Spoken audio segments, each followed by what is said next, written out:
তুমি সারাটা জীবন একা কিভাবে কাটাবে বলো?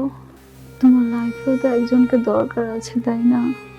তাছাড়া তোমার খাওয়া দাওয়া, রান্না বান্না, যাতায়াত সবকিছু কে দেখবে? আমি না বুঝলাম না, রান্না বান্না করতে একটা বিয়ে করতে হবে কেন? একটা বুয়া রাখলেই তো হয়ে যাচ্ছে। তুমি আসলে একটা পাগল, কিচ্ছু বুঝো না।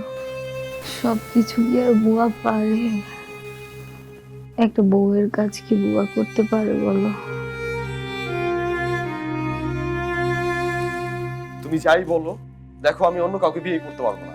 আমি তো থাকা অবস্থায় বিয়ে করতে বলছি না তোমাকে, আমি বারবার বলছি আমি যদি মরে যাই তুমি অন্য কাউকে বিয়ে করে নিও। আমি সত্যি মন থেকে বলছি, তুমি অন্য কাউকে বিয়ে করলে আমি একটুও কষ্ট পাবো না, বরং আমার আত্মা আরো অনেক খুশি হবে যে না, আমার প্রিয় মানুষটা সুখে আছে। তুমি প্লিজ প্লিজ আমায় কথা দাও, তুমি আরেকটা বিয়ে করে নিবে। আমি তোমাকে বলতেছি তো, তোমার কিচ্ছু হবে না, তুমি মরবা না। ঠিক আছে,